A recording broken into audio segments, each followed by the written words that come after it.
next speaker, Therese Cory. Since 2017, Therese Cory is John and Jean Easterly Associate Professor of Thomistic Studies at the University of Notre. Her work deals with medieval theories of mind, cognition, and personhood, with special focus on the thought of Thomas Aquinas and his 13th century interlocutors. In 2013, she published a very important and very well-received book, Aquinas on Human Self-Knowledge. She's now preparing 2 new books, both dealing with Thomas Aquinas' philosophy. One in which she will propose a metaphysical model of mind, and the other one in which she applies that model to analyze the mind-world problem. Her talk today will be entitled, What's the Use of an Intelligible Species? 2 Models of a Medieval Problem. Therese, thank you very, very much for accepting our invitation. It's really a pleasure to have you here.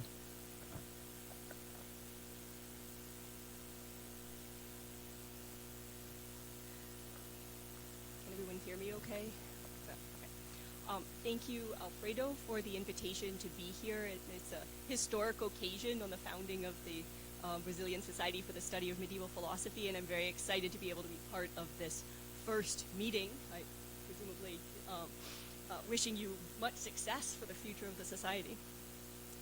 And I also wanted to mention, while I have the microphone, that the Society for Medieval and Renaissance Philosophy in the United States is hosting its first conference as well at Notre Dame in September next year, and the call for papers was just issued, and we would love to see scholars from Brazil take part in this meeting. So if you visit the website of the Society for Medieval and Renaissance Philosophy, you'll see the call for papers there, and hopefully we'll see many of you there as well. So my talk today is going to be on the problem of intelligible species in Thomas Aquinas, and there is a handout that you should have that's been going around. So the handout tries to lay out the main ideas of the paper so that you can follow along, and some of the most important texts are also on the handout.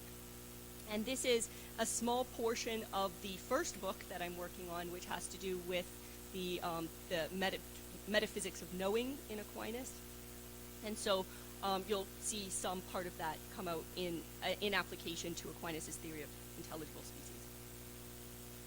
So perhaps one of the most familiar medieval philosophical debates for us as scholars of medieval philosophy today is the problem of intelligible species, or sensible species. Famously, some medieval thinkers insisted that we cannot perceive or imagine or think about anything at all unless the relevant cognitive power is informed by what is called a species, or species. An example, famously, is Thomas Aquinas. He describes the species as the form, forma, of some cognitive power, and the likeness, similitudo, of some object. And the object might be an extramental quality, such as brown, or an individual substance, such as Fido the dog, or a nature, such as dog nature. Other medieval thinkers, equally famously, however, rejected species as a piece of superfluous mental machinery. Peter John O'Leary, for instance, famously writes that if species were needed, they would just get in the way of our accessing objects. So he says, quote, "The species cannot actually represent an object to a power unless the power look at it in such a way that it would turn and fix its gaze upon it. But something to which the gaze of a power turns has the status of an object, and that to which it turns first has the status of first object. And therefore those species will have more of a status of an object than of an intermediary or representative entity." William of Ockham famously complains about the multiplication of unnecessary entities and insists that only 2 things are necessary for my cognizing a dog, namely, 1, the dog, an object acting upon me, and 2, my cognitive power to cause cognition by itself.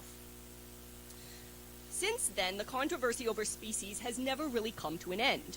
We're all, of course, familiar with the long-standing debate in the scholarship on Aquinas over whether he qualifies as a representationalist, for which the species itself has to be apprehended as the means of grasping natures in the extramental world, or whether he's a direct realist in which the species doesn't come between the intellect and the extramental world, but is in itself something that puts the intellect directly in touch with the extramental world.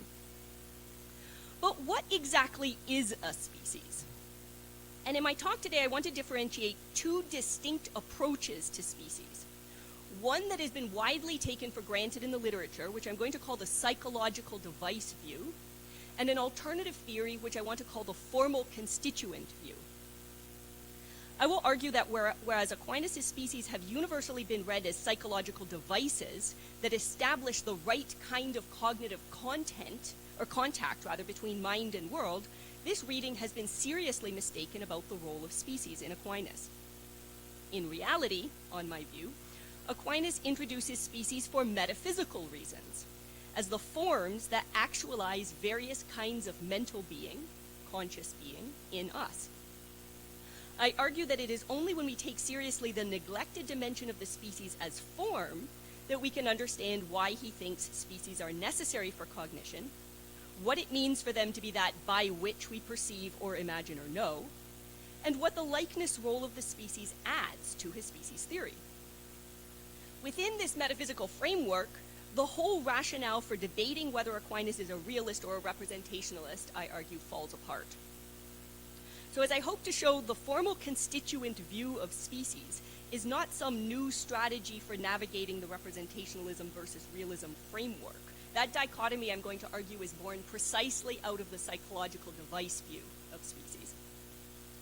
Rather, the formal constituent view puts Aquinas' species doctrine outside that framework altogether into a metaphysics of mental being. So my talk is going to focus on interpretations of Aquinas specifically today, but I hope that the distinction I offer between the psychological device view and the formal constituent view as two ways of thinking why species are necessary for cognition will be more broadly useful in the medieval philosophy literature and perhaps provoke some new questions about what exactly any given thinker means when they accept or reject a doctrine of species. All right, so to begin, I'm just going to summarize briefly these two views so we have a kind of schematic overview of what the two positions are. And this is summarized also on the handout. On the psychological device view, mental species are sui generis psychological mechanisms for bridging the mind-world gap. So that is to say, on the psychological device view, species are instruments of cognition whose role is to connect the mind directly or indirectly with the world outside. And this takes a cue from Aquinas' formulation that species are that by which, a kind of instrument is the way it's usually read, of cognition. They are suitable cognitive instruments because they have some sui generis psychological feature that described variously as representing, having content, having intentionality, etc. So on this view, Aquinas' description of species as forms and likenesses are read as titles for two distinct roles that species have. One of them, the form role, has nothing to do with cognition. The other one is the properly cognitive role that elevates species to the level of a special kind of instrument of cognition.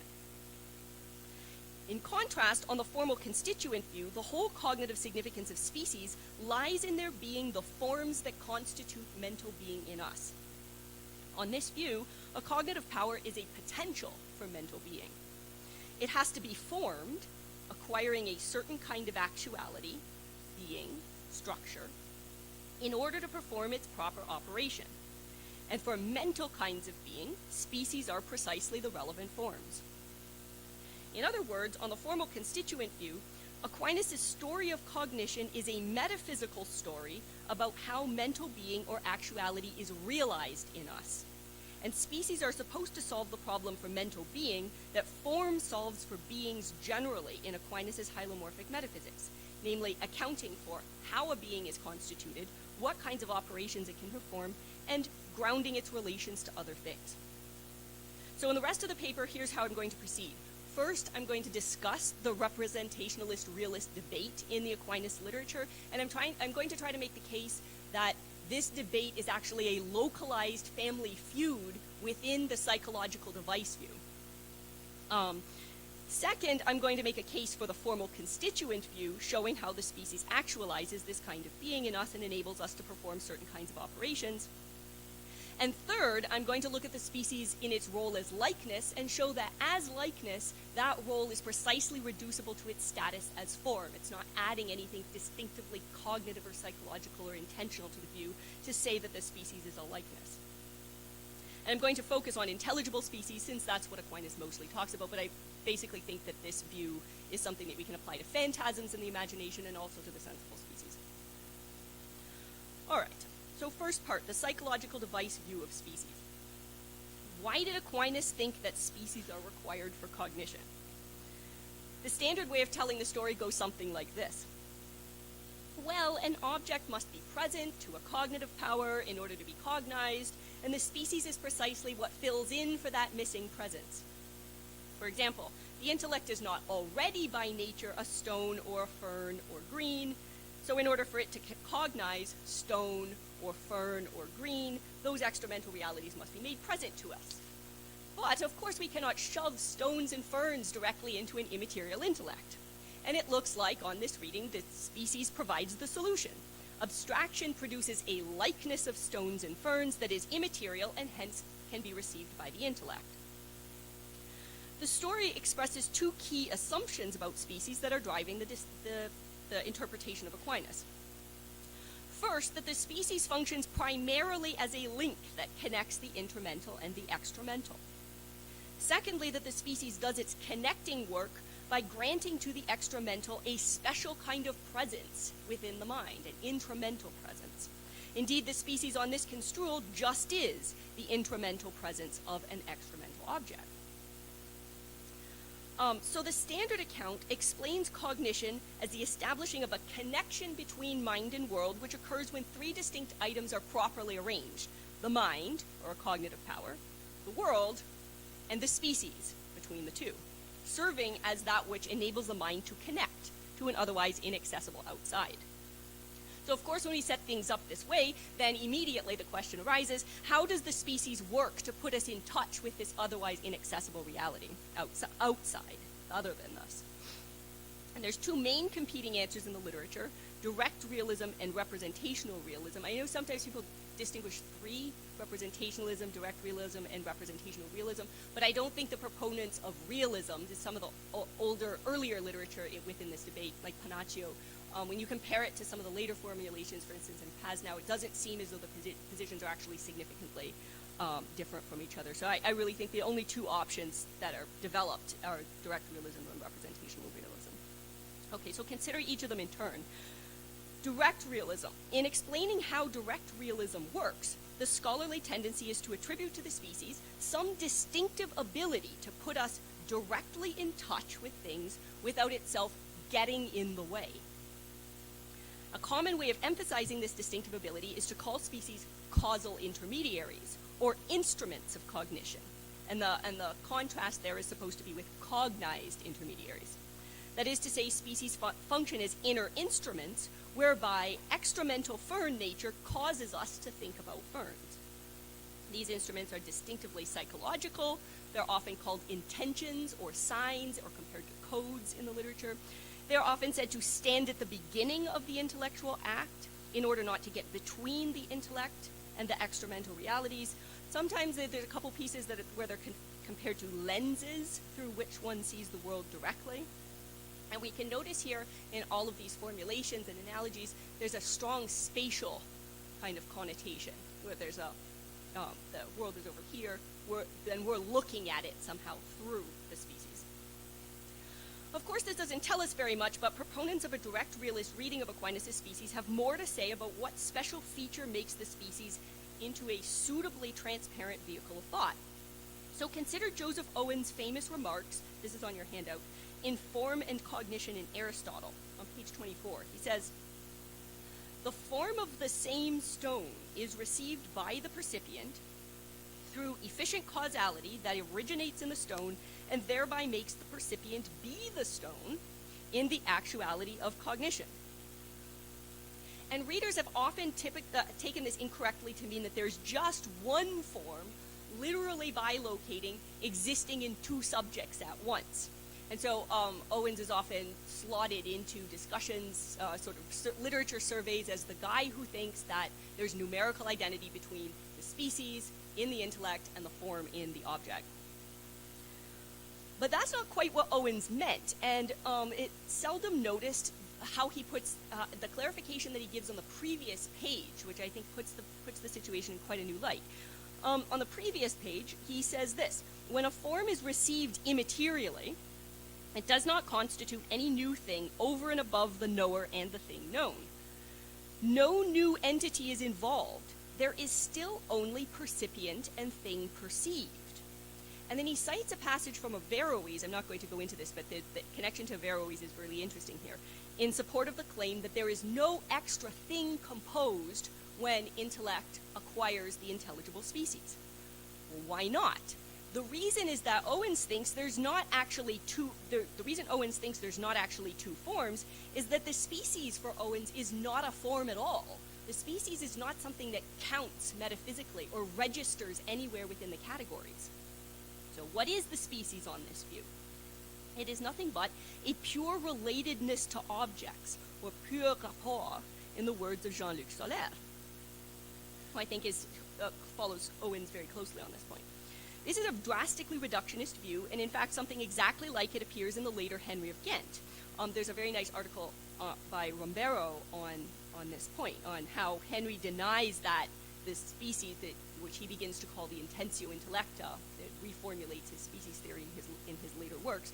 And he says it does not come to be in the possible intellect as in a subject, but as in a cognizer, and it's in this way that the material intellect is composed with the intelligized intention, not so that some composite is formed as a third thing from them, as is the case for other composites of matter and form. And Henry relies on the same text from Averroes that Owens cites. In fact, that text had a really long life. But most interpreters of Aquinas would not be willing to go so far as to describe species as some unique, purely psychological entity that does not register at all in the categories, a kind of sheer relatedness. It doesn't count ontologically. On a more moderate version of this view, I think, which is more typical in the literature, or direct realism literature, the species is a kind of content vehicle, like a sign or a code. It's an entity in its own right that additionally has content. It makes something other than itself present to a mind. So for instance, when I'm reading a book, the marks on the page are real in themselves, but as signs, they communicate something else, the story. Or a sequence of ones and O's encodes a musical performance to be stored and replayed. The code reading program does not replay the sequence of code, but uses the code to replay the music. And that's supposed to be in the standard sort of direct realist account, how we can explain why the intellect using a species knows the extramental thing, not the species itself. Just like the program doesn't play the code, it plays the music using the code. So this view is very widespread. You can find it in Bazin, in Perler, Amarini, Murray, Foucault, Liska, Stump, Klima, Klubertans, Rabot, Japola, Haldane, the list goes on and on. So to summarize, proponents of direct realism treat the species as some sort of sui generis entity. It's just a device that has the right properties to put the mind directly in touch with the world, either because it has no metaphysical status in its own right, such that it could get between the mind and the world to block our access, or because it has a special property that makes it a kind of vehicle, a wormhole or hyperlink, such that in receiving it, the intellect gets directly in touch with extramental realities. This is some of the language of formal identity that we find in the literature. But interestingly, that's more or less also very similar to the claim that is made by representational realists, such as Tweedale, Pasnow, and Adrianson. Representational realists point to passages in which Aquinas describes the species as itself intelligized, or even first intelligized, and thus propose that species are apprehended, and apprehending them is precisely the means whereby we think about extramental things. Well, we might ask the question, why should apprehension of an intramental reality automatically make our thoughts be about extramental things? The assumption in the background is something that we're already familiar with. Species have some sui generis feature that accounts for their automatically forwarding our thoughts to things other than themselves. So how different are these positions really? Consider the remarkable similarities between Adrianson's formulation of representational realism and Haldane's formulation of sameness direct realism, and these are, the quotes are again on your handout. Here's how Adrianson puts it. considered as similitudes, species are formally the same with their objects. Consequently, to turn to a species qua similitude, rather than as an accident of a cognitive power, is just to turn to the thing it represents, not to something different from it. Aquinas' first objects of cognition, which are the species on Adrian's view, after all, are not entities that come between subject and object of cognition. Rather, they are the very objects of cognition as realized in the subject's cognitive power. Haldane puts what's supposed to be a different view this way. There are two important features of the Thomist theory of cognition. First, the insistence that the intellect engages directly with reality and not with some tertium quid intervening between them, concepts being the means, and apart from in reflection, not the object of thought. And second, the striking claim that the forms or natures which give structure to the world and the concepts which give shape to thought are one and the same. Now, the proposals here are almost identical. In both cases, the species does not intervene or come between intellect and real ferns as an intermediate object of thought. Rather, it has a sui generis characteristic that makes it a kind of psychological wormhole or portal to reality, enabling the intellect to access real ferns with a special, but unspecified, kind of psychological directness. Both Adrianson and Haldane cash out this sui generis characteristic as a quite strong version of formal identity. But even if one reduces identity talk to a weaker, equally sui generis characteristic of having intentionality, or representing, or encoding, or being pure sign, or being relational, these are all formulations that show up in the literature, the theoretical proposal would be structurally the same. And the key difference here then just boils down to, you've got the species as a special device, which is in the intellect. What's the relationship between the intellect and the species? On the direct realist view, it's a relationship of inherence.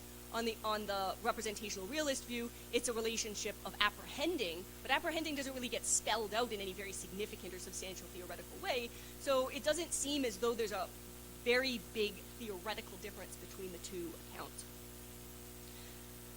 Okay, so these surprising convergences point to a fundamental substructure shared by all warring factions. I always like when they can bring peace to the universe by showing that all the views turn out to be the same as each other, which I would like to call the psychological device view of species.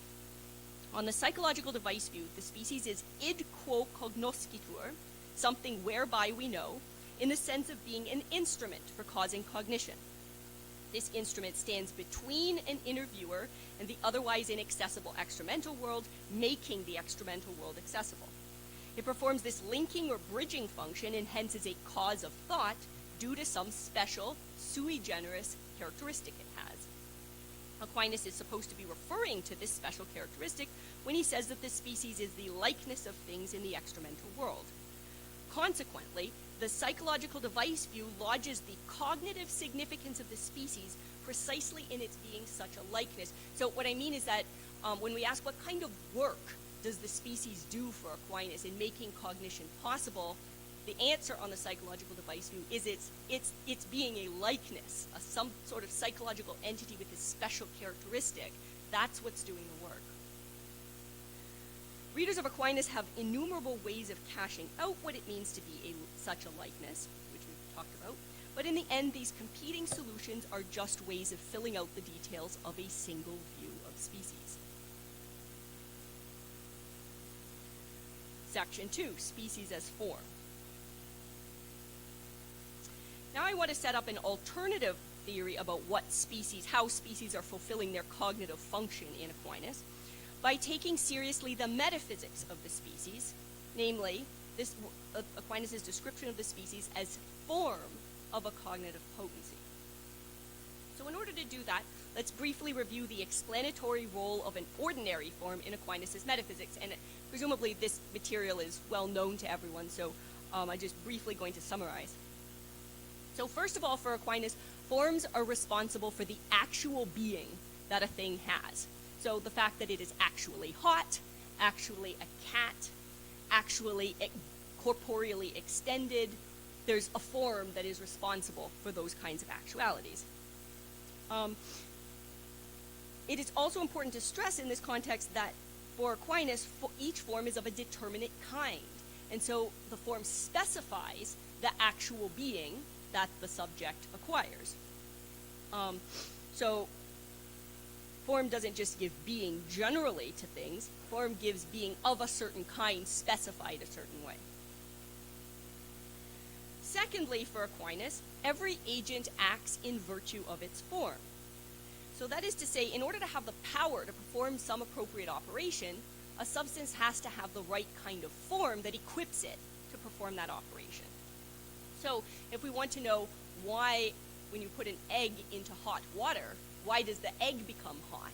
Well, because the hot water is heating it. Why is the hot water able to heat? Because it has the appropriate form of heat. That's what gives it the power to heat other things. So an operation is, in fact, the exercise of an actuality that the form provides. So could we understand Aquinas' intelligible species in the same metaphysical way? I think the answer is absolutely yes. In fact, it's not even necessary to extrapolate from his comments about ordinary forms. He explicitly draws the connection himself. So, first of all, species contribute a determinate actuality to their subjects. Aquinas insists that the intelligible species, as a form acquired by the human knower, accords a certain kind of actuality or being to the human knower, just as ordinary forms are responsible for the actualities that their subjects possess. So here in the Summa Contra Gentiles passage on the handout, 298, he says, "For our possible intellect only cognizes itself by the intelligible species, by which it is rendered in act, fit in actu, in intelligible being." And again, I don't think this one's on your handout. "For the intellect comes to be in act by the intelligible form insofar as it is understanding, just as," comparison is made for us right there in the text, "just as a natural thing is rendered in act, in actu, in natural being by its own form." Now, what kind of being we acquire in actu from an intelligible species is absolutely crucial for the whole story. I'll come back to that in a second. But for now, the key point is just that the intelligible species, Aquinas tells us, has the same role as any form in his hylomorphic theory. It adds a new actuality or being to the human knower in just the same way that the acquisition of the form of heat adds a new actuality to water, making it actually hot. And we can see just how seriously Aquinas takes this quasi-hylomorphic account of the intelligible species from his early commentary on the Sentences, where he draws a remarkable extended analogy between the soul, as form of a human being, and the species, as form of an actualized intellect. This is also on your handout. So he says, the human intellect is sometimes in potency and sometimes in act. And when it is in potency, it is not the same as, idem cum, the intelligible in potency that is something existing outside the soul. But in order for it to be understanding in act, the intelligible in potency must become intelligible in act in the following way. He's describing how abstraction works. Its species is bared of all material appendices by the power of the agent intellect, and this species, which is actually understood, perfects the intellect in potency, from which conjunction there comes to be something one and perfect, unum perfectum, which is the intellect in act. Just as from the soul and body there is made something one, which is a man having human operations. Whence, just as the soul is not other than the man, so too that which is actually intellected is not other than the intellect of the one actually understanding, but rather the same. Not in such a way that the species becomes the very substance of intellect or part of it, other than a formal part, just as the soul does not become the body. And the claim being made here, right, is that the soul is not identical with the body. The soul is the formal constituent of the body. And so he's saying that similarly, the intelligible species is the formal constituent of the actualized intellect. So we can see here that Aquinas accords the species a quasi-hylomorphic role, just like any form inhering in a subject. And this account puts its relationship with the intellect into a rather different light. So we saw that in the earlier theories, there was a kind of a set of three terms that had to be hooked up in the right way in order to get cognition to happen. You had the intellect, the species, and the thing in the world. Now it turns out that the species is not something which an intellect, as a kind of bare tabula, enters into a relationship with. Rather, the species is a formal constituent of the actualized intellect. It's responsible for the intellect's having actuality and the kind of actuality that it has.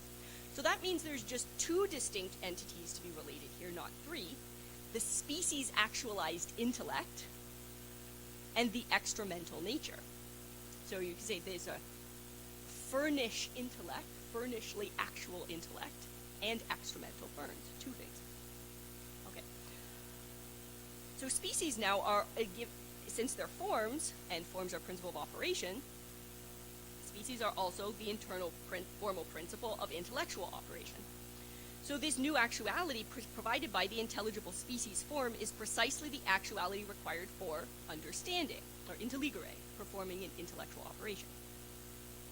In De Veritate 8.6, on your handout, Aquinas writes, "Prime matter cannot perform any action unless it is perfected by its form, and its action then is more an emanation from the form than from the matter. In the same way, our possible intellect cannot understand anything before being perfected by an actually intelligible species." There's another strict parallel that gets set up in the Summa Contra Gentiles 146. That's not on your handout. He says, "The intelligible species is the formal principle of the intellectual operation, just as the form of any agent is the principle of its own operation." And we also saw from the text from the sentences above, Aquinas emphasized that the one that is constituted by the reception of the species in the intellect is a principle of operation in the same way that soul and body constitute one human being having human operations. Okay, so the role of the species in understanding is just a case of the broader picture of the role of form in operation. Understanding is the exercise of the form that is the intelligible species. So by taking seriously the notion of species as form, I would argue that we've now stumbled across something quite remarkable, namely a perfectly ordinary metaphysical account of Aquinas' much discussed claim that the species are that by which, quo, we know. And so I propose that this famous phrase, that by which we know, has nothing to do with how the species is situated in the intervening space between mind and world. It doesn't say anything about whether the species are transparent to extramental objects or whether we access species without thinking them. Indeed, by which we know is not meant to express a claim about how directly or indirectly we relate to the extramental world at all. It doesn't say anything about the mind-world relation.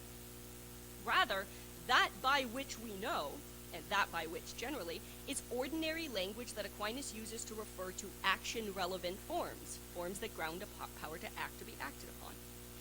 Heat is that by which boiling water cooks an egg. Lightness is that by which the flame is drawn upward.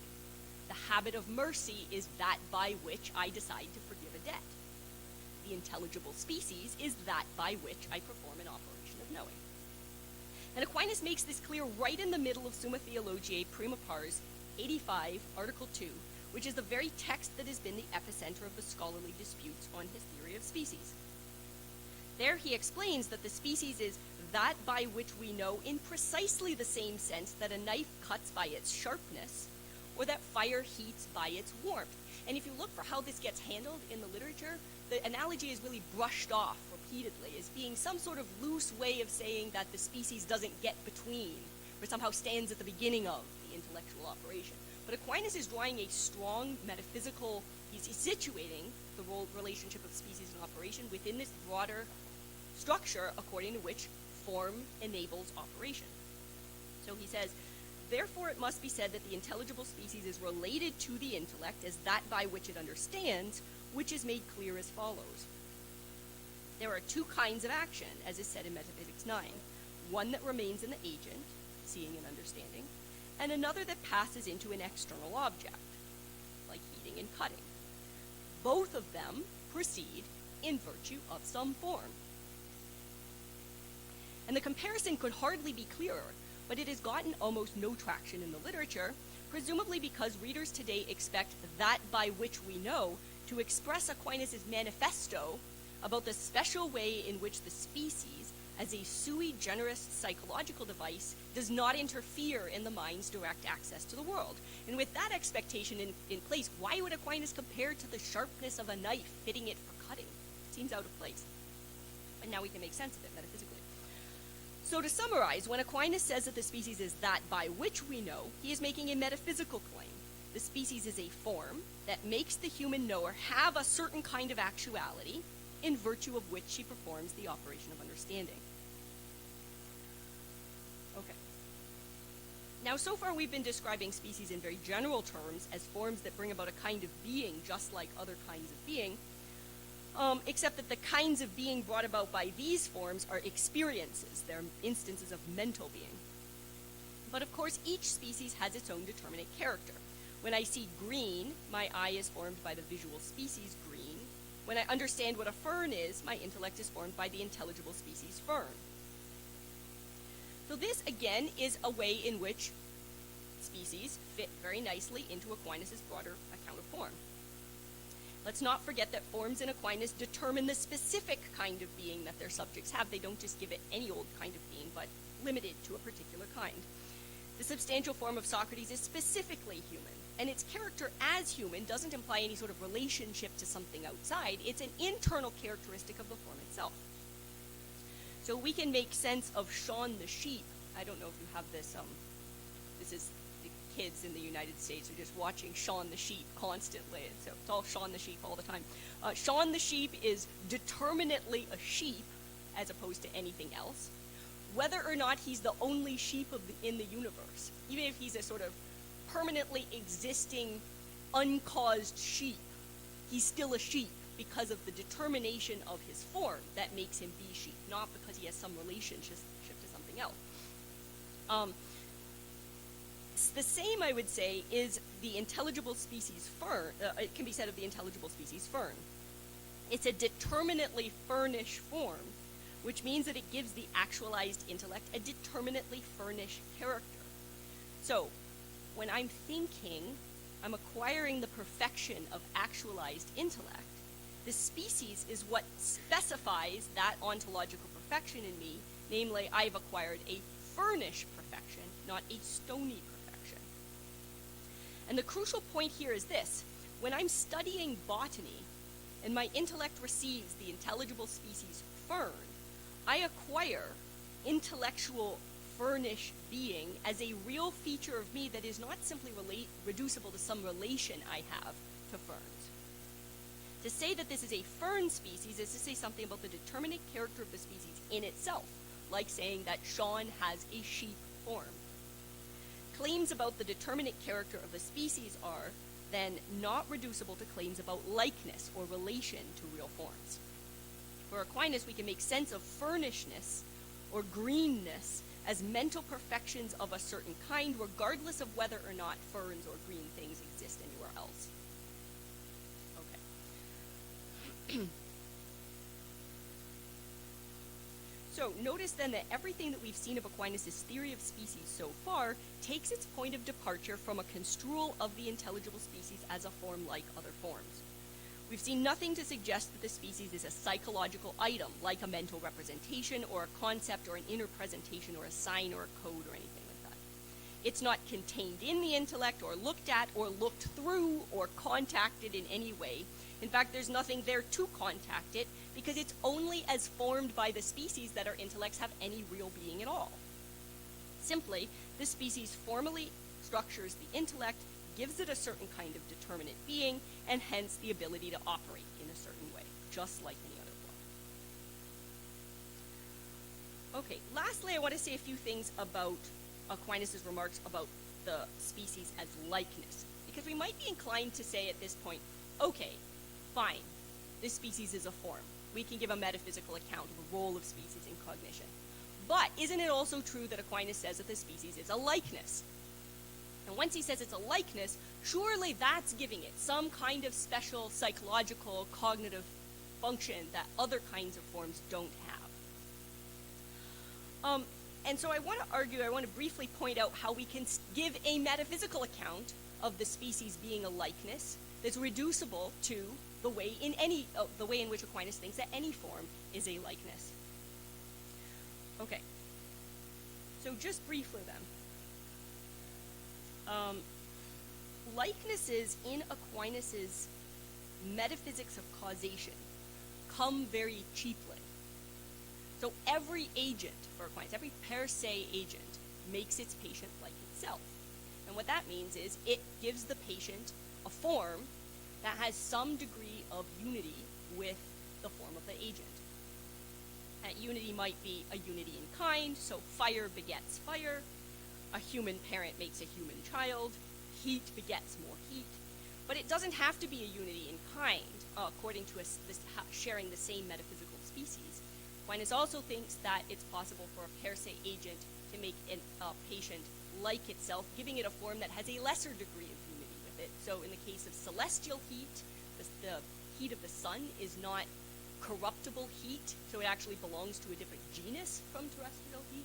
But he thinks that celestial heat, the heat of the sun, causes terrestrial heat, which is a kind of which is a form that has a certain degree of unity, not belonging to the same kind, but less than that, some degree of unity with the heat in the sun. Now, likeness for Aquinas is just the name for a relation that's founded on the unity of two forms. So two things whose forms have some degree of unity, so for instance, paradigmatic case would be two instances of fire, this torch, that torch, have a relation of likeness to each other. Each one has a relation of likeness to the other, and that's grounded in the commonality of their fire form. However, Aquinas has if you look really carefully for how Aquinas uses the term likeness or similitudo, you can see that he's a bit sloppy in his use of the term likeness. When he's speaking technically, he says that likeness is a relation that's grounded on a form that has a unity with some other form. But he often just gets into the habit of calling the form itself a likeness. And that just means that it's a form that grounds a relation of likeness. Okay, and that's not to accord the form as any sort of special status. We are both human. So Aquinas would say, my human form grounds a relation of likeness in me to you, and vice versa. And we could just say that my human form is the likeness of your human form. That's totally consistent with Aquinas' usage in a lot of different texts. So to call A's form the likeness of B is nothing more than to say that A's form and B's form have some degree of unity. Maybe they belong to the same kind, like two fires, or they belong to hierarchically ordered kinds, like celestial heat and terrestrial heat, which grounds a relation of likeness. So notice that even when investigating the intelligible species as likeness of a living fern, there's no particular reason, unless we're coming to the text with the psychological device view in mind, and we're looking for likeness to be doing the cognitive work for Aquinas, there's no reason in the text that would indicate to us that we should read the text that way. It's perfectly consistent with Aquinas' use of likeness generally to construe the intelligible species as a likeness of ferns, in the sense that it is a form that has some degree of unity with forms of ferns existing naturally in the extramental or the non-mental world. And given that certain degree of unity, there is a relation of likeness that is grounded from the intellect to the fern, and also vice versa from the fern to the intellect. Now you might say, that doesn't sound like a very good idea. We want our mind-world relationships to be asymmetrical. We want the mind to be related to the world and not the other way around. I think there's a whole other part of Aquinas' theory, which is still strongly metaphysical, that accounts for this, but that's not what I'm talking about right now. Okay. So, this leaves us with two questions. We might want to know, what kind of unity of form does the species have with forms of extramental things like ferns? I haven't said anything about that at all, and that could be something that we can discuss further. And the other question is that the whole story has been so metaphysical, it might well be that we've been talking about the lighting of a stove or the generation of a cat. Where do the distinctively psychological features of knowing come from? And that's, again, something that I'm not going to talk about right now, but we can talk more in the Q&A if people want to talk about that. Okay, and at this point, I think we have a complete answer to the question, why did Aquinas think that we need intelligible species in order to cognize anything? The answer is the same as it would have been if we had been asking, why do substances need forms? Namely, in order to be actualized in real being and do the things that they do. For Aquinas, the necessity of the species is entirely a matter of mental metaphysics. species exemplify the general principle that agents must be formed in a particular way in order to perform a certain operation. So in order to perform an action of fern thinking, I have to acquire a fernishly actualized intellectual being which enables me to perform an activity of fern operating. Even in its role as likeness, the species has a straightforwardly metaphysical function. When extramental realities act on the intellect, they produce their likeness in the intellect, not in a specially psychological way, but just in line with the broad principle that agents always produce their likeness in their patients. As a result, the new reality that results, this intellectual fern actualization of me, or you could say an episode of fern manifestation, is like the essence that makes living ferns be what they are. Likeness is a kind of relation, so it's precisely here that we find the ground of a relation between the mind and the extramental world. This metaphysical approach to cognitive likeness, in which the mind's relation to extramental ferns is construed as becoming like them, is what we could describe as an assimilation theory. In this episode of fern manifestation, I have become assimilated to real ferns and perform an operation of fern knowing. But the assimilation is not what's doing the cognitive work for Aquinas. It's no different from the assimilation that occurs when a flaming torch makes a pile of wood like itself. The fire in the wood is like the fire in the flame. And likewise, the episode of self-manifesting fern that actualizes me is like a living fern. So consequently, I would suggest that Aquinas' theory of species cannot properly be described as either realist or representationalist, and I owe this to Rodrigo. We had a conversation last year, and I was trying to find some way of fitting Aquinas into these categories, and he said, I don't think you actually have to do this. It's probably better just to extract them from the framework, and I think that's absolutely right. So in fact, I argue this, that the goal of Aquinas' theory of species, given that it's not what we thought it was, which is to get the mind hooked up with the world in the right way, and given that the realism, representationalism debate is precisely predicated on trying to figure out how the mind gets hooked up with the world, then Aquinas' theory of species is simply not answering the question that realist and representationalist theories are trying to respond to. Rather, they're answering the question about the metaphysical constitution of mental being in us. There's just nothing to say for Aquinas about whether when the mind reaches out, it grasps things as they really are or only fastens on internal images. His theory is not even set up to make sense of such a reaching out at all. Cognition is more like the growing of a sapling into a tree than the wrapping of a vine around a pole. Because agents make their patients like themselves, the mental being we acquire is like extramental things, we become connatural with the extramental world. So perhaps we need a new term. Let us say then that Aquinas' approach to species is connaturalist, and therefore thoroughly metaphysical. So to conclude, I suggest then that medieval philosophers, whether they accept or reject species, they may be using the same language across different, we might find the same language across different authors, but these authors might understand the contribution of species to a theory of cognition quite differently. And so when we read these medieval authors, we should be asking the question, I would argue, are these species psychological devices, or are they formal constituents of mental being? Thank you.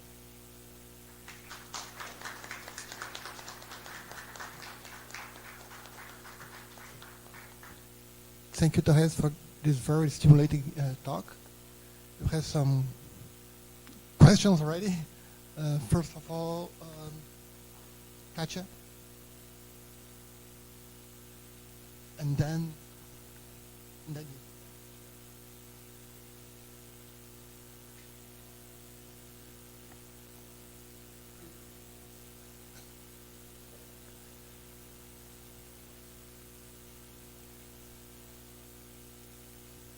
Thanks, Therese. I love this paper.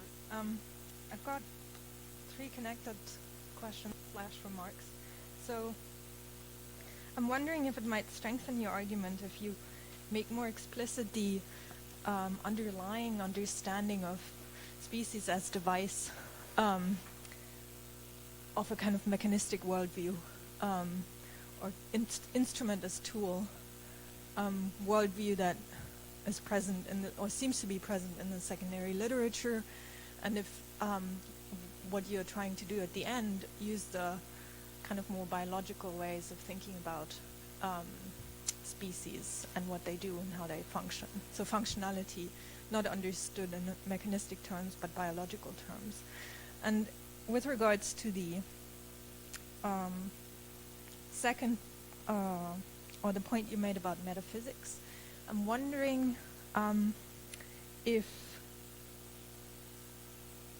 it would help to look at categories 8, quality, and work out the commitments that Aquinas has or might have taken from there when Aristotle talks about the 4 different species of quality. Because that might actually get you away from a kind of analytic framework of thinking about like biological or using biological analogies by way of an analytic category and getting to a more historical category that Aquinas himself would have been committed to. And the third point is, I was wondering if the argumentative practice underlying Aquinas' reasoning about species comes from a way of using suppositional necessity that he might have gotten from Albert. Obviously, this remark needs to come from me. So, so what I mean by this is that, like, from a teleological standpoint or viewpoint, the human intellect needs to be actualized in this and that way, and then the question is, what do we need to actualize it in this and that way? Well, the intelligible species is the best possible explanation, and it needs to work in this and that way, teleologically or by way of final causality rather than efficient causality. Thanks. Sorry. Yeah. No, thank you. That's those are all really helpful and great thoughts.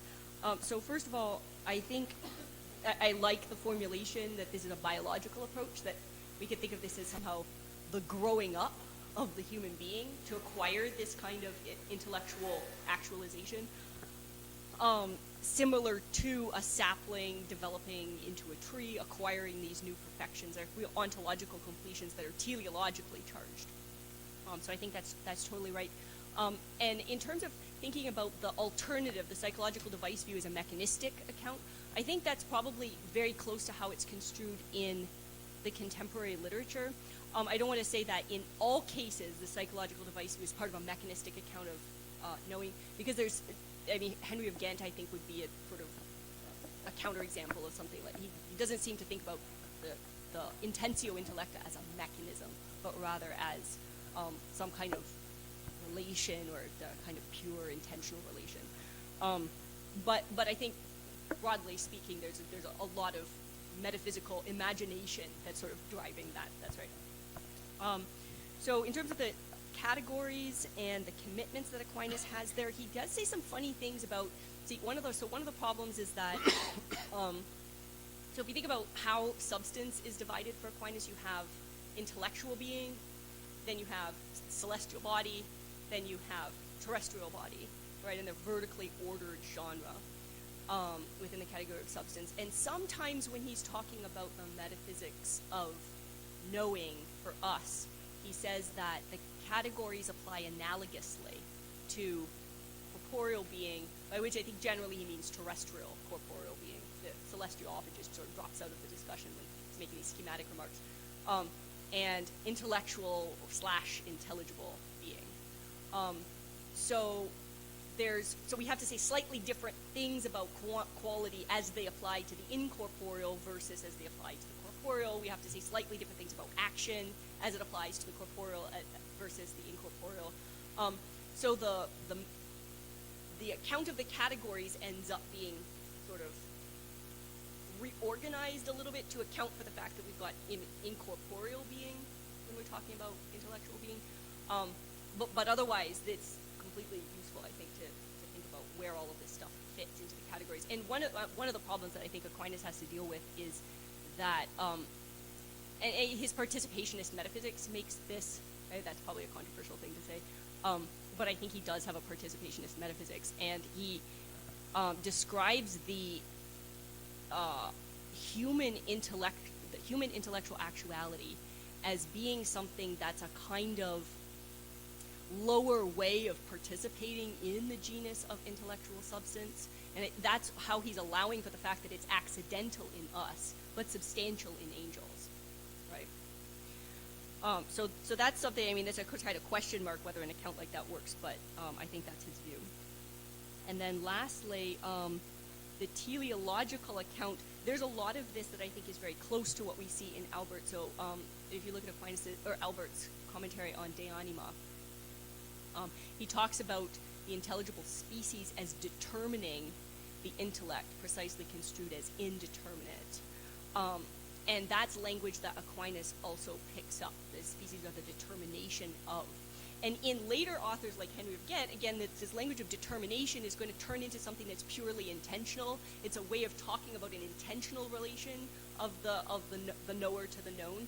But I think in Albert and Aquinas are more on the same page of thinking of this as a kind of metaphysical determination, a kind of specification or actualization of something that's maximally indeterminate in us innately, and then gets progressively actualized and filled out as we acquire more intellectual being. Thank you very much for the talk. I'm here. At some moments of your talk, I found it really, really difficult to distinguish the view you are presenting from the standard direct realism readings of Aquinas. I was just not surprised, let's say. Okay. I would say, which is good, many times. It seems, I mean, that every operation needs a form, and that in every operation, the form of the operation is a likeness of the object of the operation. That's, as I see, as I know some of the secondary literature, it's very usual, it's very normal in the direct realistic views of Aquinas. But then at other moments of your talk, I had the feeling that what you were saying is that the main characteristic of a species is that it produces a mental being. And then I don't know if I understood that correctly, but that cannot be the case, because in sensation is a wholly bodily operation. It's not mental instead of bodily. But then you could say, no, it's not mental in the way that we sometimes distinguish mental from bodily.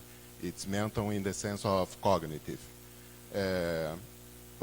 But that doesn't work anyway, because you can't say that about sensible species, because sensible species are in the air. Sensible species are the forms of beings that are not, in any sense, cognitive beings. So I really didn't get the difference between what you said and standard direct realism readings of Aquinas. And one second question, just to finish. Okay, let's suppose that I got it wrong, and what you presented kind of throws away the meaning of the debate, of the dispute between direct realism and representationalism.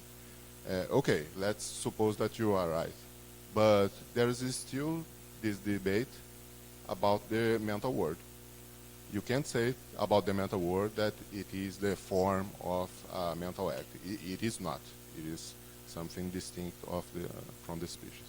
Yeah. Okay. Yeah. Thank you. That's yeah. So let me sort of work through the different points that you raised in order. So the first one, in terms of, well, how different is this from the standard direct realist account, where you get a lot of talk about formal identity, and the question is, well, in what sense is the form in the mind identical to, or the same as without being numerically identical to, or merely representative of the extramental thing? So I certainly don't want to say there's nothing in my view that it comes anywhere close to anything that anyone has ever said in the literature. There's a large chunk of the direct realism literature that talks about formal identity in a strongly metaphysical way. and doesn't reduce it to a kind of intentionality. There's a sort of chunk of direct realists who do reduce it to a kind of intentional relation. But for the more metaphysical accounts, and that's fine, and I think that, that question still stands. We still have to ask the question, well, what kind of unity does this kind of form have with that kind of form? So that's, I think a topic that can be taken up within both frameworks. Where my account is divergent from the standard direct realist accounts is that it seems to me the proponents of formal identity don't take advantage of the thing that they've said, which is a strongly metaphysical kind of claim. And instead what you see is when they go to try to explain, well, in what sense is the species that by which, they fall back on the language of instrumental causation. And you see this language of the species as being a means, a transparent means. And so I think there's a kind of tension in the formal identity literature that's just unresolved. And one of the things I'm trying to do is resolve that, in fact, in favor of just saying, no, it's all form, right? So in terms of whether it's mental versus bodily, so I think the picture here is that for Aquinas, you have this genus that we've only been talking about, intellect, that's incorporeal, but the mental extends into the bodily for Aquinas. And I would say, so we've got this kind of intellectual being, but then we also want on this account, on my view, to talk about visual being, auditory being, imaginative being. These are all kinds of beings that we can acquire. And what I would want to say is what's distinctive about what makes them mental is they have a subjective character to them, right? And that subjective character isn't layered on top of what they really are. Rather, what they really are just is the very being of experience itself. They are just pure subjective character all the way through, right? That's the claim. And what's interesting, I think, on Aquinas' account, if we push this into the sensory sphere, is that he thinks that that kind of being, the being of experience of a certain kind with a certain qualitative feel, is something that can be the perfection of a bodily organ. He doesn't think it has to be incorporeal. Now, he does say that sensation is immaterial in some respects, but then that kind of formulation doesn't mean that it's not bodily or that it's not a perfection of an extended organ. It's just describing the way in which the active and passive qualities of the elements are or are not involved in particular operations. Yeah, so, and then how is that different from the intentional being of the sensible species or color in the medium? I think this is just a pure equivocation that has come about in the Aquinas literature, where we think that when Aquinas says that the species has intentional being, or esse sensibile in the eye, or then in the intellect, esse intelligibile, or something he says esse intentionale. And then we see that he says that it has esse spirituale or intentionale in the medium, and then we assume, well, I guess it just has the same kind of being, and in some cases that's cognitive being, and in other cases that's not cognitive being. I think in the air case, this is an instance of the kind of way that he talks about the way that the power of a primary agent inheres in an instrument, where the instrument is between the primary agent and some effect, and therefore in some way transmitting the power of the agent to cause an effect, right? So bodily agents and patients have to be in contact with each other on his metaphysical account, right? And so, just as Michelangelo has to use a chisel to carve a statue, and is distant from the statue, but from the block of marble, but connected to it by the chisel, it's a real problem for Aquinas. What about that power of art, the artistic creation? How does that get from the agent, Michelangelo, who's over here? The chisel seems to be in between, in the wrong sort of way, but it's clearly what's bringing about the effect of art in the patient. And so he says that the power of the agent inheres intentionally or spiritually in the instrument. And I think that's exactly what he means when he talks about the air, that the species of color inheres in the air as in an instrument that carries the power of the colored object to the eye as the patient. That's how I would account for that. The third thing, the mental word, that's very tricky. And I have a whole theory about this, actually. I think one of the problems is that Aquinas' theory of the mental word is very, she's borrowing all of this language from Augustine. And it doesn't sit very well, so you can put it this way, it doesn't sit very well with this strongly metaphysical account of the constitution of mental being in us. Why is it when we become mentalized, let's say, in the way in which water becomes heated, why should we start talking about words and signification and bringing in all this linguistic language? What is that doing exactly? One possibility is that Aquinas just has these two traditions and he's mashing them together, right? And so you get a kind of mental word that he's added to what would be a much more standard metaphysics of mental being coming out of the Arabic Aristotelian tradition. I don't quite like that. I think that he actually does try to integrate the two accounts.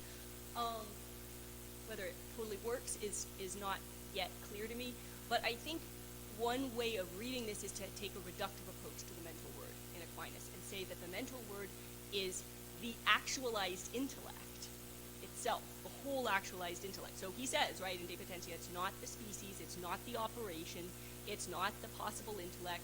Well, what is it? It's something that's produced. Well, if we think about what's produced, I mean, we had a lot more time to sketch out this theory, but in Nietzsche, it would be something like the possible intellect, once habituated in a certain way, can bring about its own actualization, right? So it is capable of producing something which is its own actualization. And that's what I think the doctrine of the mental word sort of amounts to if we look at it under a metaphysical lens.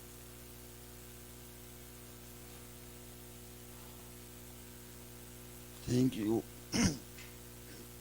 Thank you very much for your paper, for your talk. I think the important of the authors you were talking about is the first chapter of Aristotle's on interpretation. There Aristotle shows that the relationship between words and concepts of seizure or mental representations is a symbolical one. And the relation between concepts and things is a relation of a kind of representation. That this relation Boethius interprets by adding to our concepts imagination. So that the word signifies primary concepts, and through concepts, things. My first question is, which role plays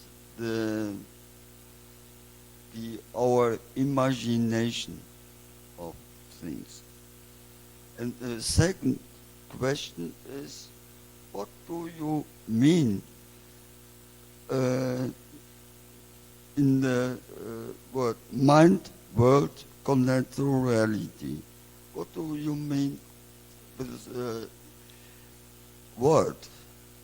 What is world for you? Is world the whole reality outside the mind, or signifies world the main reality inside the mind? These two. Okay, yeah, thank you. So about the imagination and the role that it plays, if Aquinas is giving a metaphysical account of mental being, then he needs to have an account of how that being what kinds of agents bring about, what kind of agency is required to bring about that kind of being.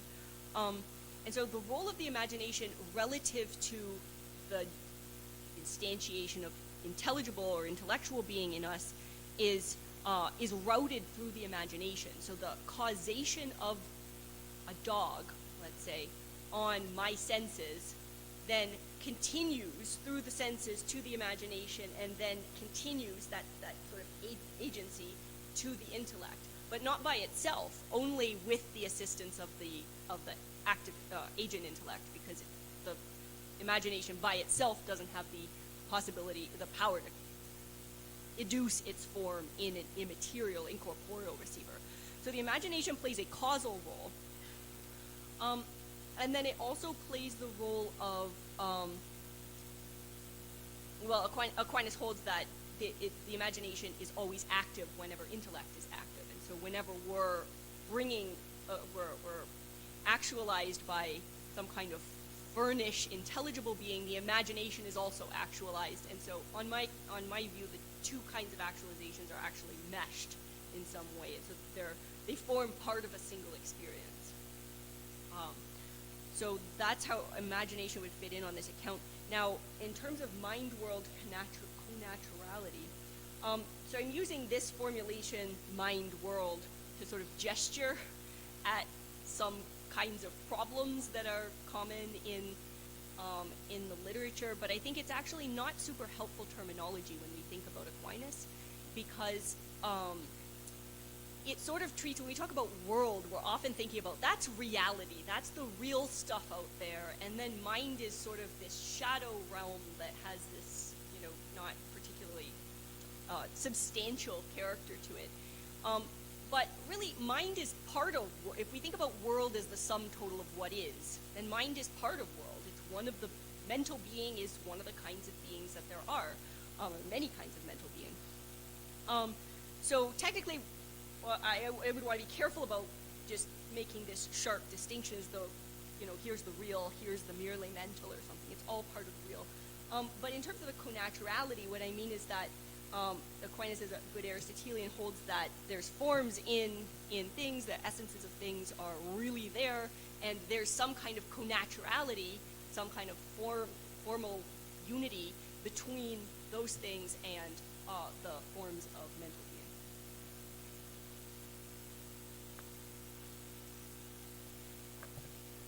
So let's thank once again our speaker.